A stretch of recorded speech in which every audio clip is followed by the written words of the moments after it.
สวัสดีค่ะพ่อแม่พี่น้องสวัสดีFCทุกท่านเนาะค่ะกลับมาพบมาพอกับเจตาพารวยคือเก่าค่ะในทางช่อง YouTube มื้อนี้เจตาก็จะวางแนวทางของลาวพัฒนาค่ะ เห็นอยู่นี่เป็นประวัติของเจตาพารวยค่ะพี่น้องวันที่7ที่ผ่านมาลาวพัฒนาออก65376เนาะค่ะล่างของเจตาเข้าไปวิ่งรูดตัวเดียวค่ะเข้าไป7ตัวเดียวเนาะ2ตัวไม่เดินเบิ้ล3ตัวไม่มาสิมาจังได้เจตา3ตัวแต่2ตัวเจ้าก็ยังบ่มาอยู่ว่าติ หัวคนเด้อพี่น้องว่าคนแนวทางเจ้าของบ่เจ้าว่าติบ่เข้าวิ่งรูด2งวดค่ะ2งวดติดยังไม่หลุดเนาะมาไปตัวกับเจตาค่ะวันที่9เป็นวันศุกร์เนาะเป็นวันศุกร์2 ทุ่มครึ่งค่ะลาวพัฒนาใครจะไปต่อกับเจตาก็เตรียมแคปหน้าจอเนาะค่ะ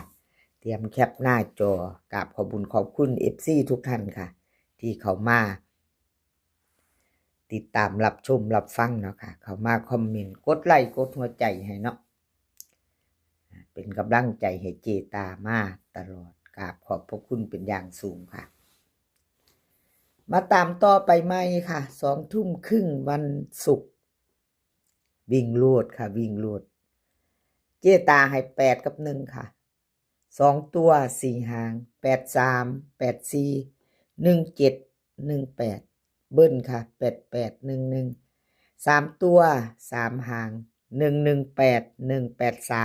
184ค่ะ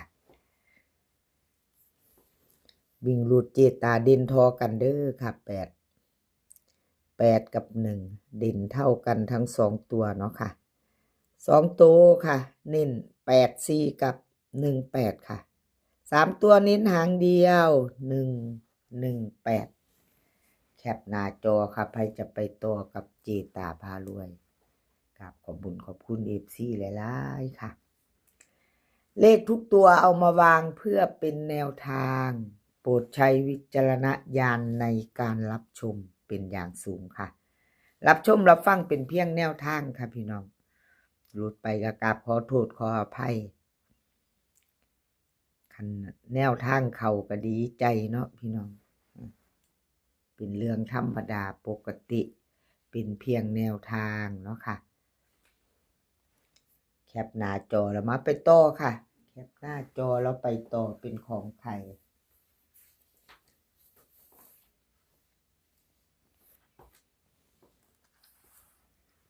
เป็นของเลขล็อกน้ำโสมค่ะเลขล็อกน้ำโสมเลขล็อกน้ำโสมวันที่7ที่ผ่านมา2ตัวมา1ตัวเนาะค่ะ65376ของเพิ่นก็เข้าไป7ตัวเดียวค่ะวิ่งรูด7ตัวเดียวเนาะ2ตัวจับคู่ไม่เข้าไม่เดินเบิ้ล3ตัวกราบขอโทษขออภัย FC แทนเลขลับนำโสมเนาะค่ะที่แนวทางเพิ่นบ่เข้าแนวทางเพิ่นลุดไปค่ะ2ตัวมา1ตัวอยู่ค่ะวิ่งรูดเพิ่นเข้าตัวหนึ่งเดี๋ยวจะตายเบิ่งอีกงวดหนึ่งค่ะวันที่5เพิ่นเข้าไปอยู่ค่ะ8338เข้าไปอยู่วันที่5วันที่7หลุดเนาะค่ะของเลขล็อกน้ำโสมที่จริงเลขลับน้ำโสมล่ะค่ะเจตาเขียนผิดขอโทษขออภัยเลขลับน้ำโสมค่ะเขียนผิดมาต่อค่ะไปไม่ไปต่อกับเลขรับน้ำโสมเตรียมแคปหน้าจอให้จะไปต่อกับเพิ่นเนาะค่ะวิ่งรูดเลขรับน้ำโสมให้มากค่ะวิ่ง9กับ8 2ตัวค่ะ2ตัว4หาง97 96 81 80เบิ้ลค่ะ99 88 3ตัวค่ะ3ตัว3หาง980 896 981วิ่งรูดค่ะเพิ่นเด่น9กับ8เด่น9กับ8 2ตัวค่ะเน้น97กับ80 3ตัวเน้นหางเดียวค่ะ980ชอบก็จัดขัดก็ผ่านค่ะ FC ผู้ชอบแนวทางของเลขลับน้ำโสมเนาะถ้าชอบก็จัดคัดกระผ่านไปค่ะเป็นเพียงแนวทางเนาะค่ะกราบขอบคุญขอบคุณเลขลับน้ำโสมหลายๆเด้อค่ะที่ให้แนวทางมาวางทางช่องของเจตาเนาะกราบขอบพระคุณเป็นอย่างสูงค่ะเอาแคปหน้าจอค่ะ FC ถ้าจะไปต่อกับเลขลับน้ำโสมเนาะ FC ใหม่ค่ะ FC ใหม่ผู้ที่เพิ่งเข้ามาเห็นอาจจะมีเป็นครั้งแรกเนาะพี่น้องครั้งแรกหรือเป็นครั้งที่2เข้ามาแล้วบ่ท่านได้กดติดตามเนาะก็พิจารณาอยู่กะถ้ากลับมาอีกเนาะพี่น้องเป็นเอาเที่ยที่2นี่ละเจตาบ่ท่านได้กดติดตามก็ฝากกดติดตามค่ะถ้าชอบแนวทางเดียวกันเนาะถ้าชอบคลิปนี้ของเจตาคลิปแนวทางเล่าพัฒนาค่ะในช่องเจตาพารวยค่ะยังบ่ท่านกดติดตามก็กดติดตามไว้ค่ะกดติดตามกดกระดิ่งแจ้งเตือนไว้กดกระดิ่งแจ้งเตือนจะได้ไม่พลาดจะได้บ่พลาดคลิปใหม่ๆของเจตาพารวยเวลาลงไปเนาะลงปุ๊บได้เห็นปั๊บเนาะค่ะจะได้บ่พลาดคลิปใหม่ๆกระดิ่งแจ้งเตือนค่ะรับน้ำโสมค่ะแคปหน้าจอไว้พี่น้องใครจะไปต่อกับเพิ่นรุ่นใหม่ไปใหม่เนาะค่ะ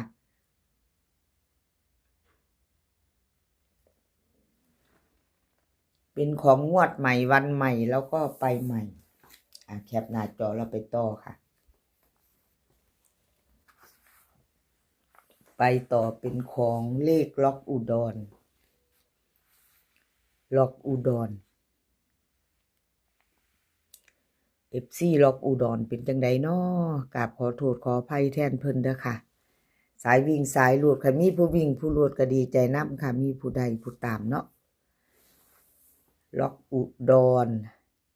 วันที่7ลาวพัฒนาออก653ค่ะ3ตัวบนล่าง76เพิ่นเข้าไป7ตัวเดียวค่ะวิ่งลูดตัวเดียวเป็น7วันที่5ก็เข้าไปวิ่งลูดค่ะพี่น้องเข้าไปวิ่งลูด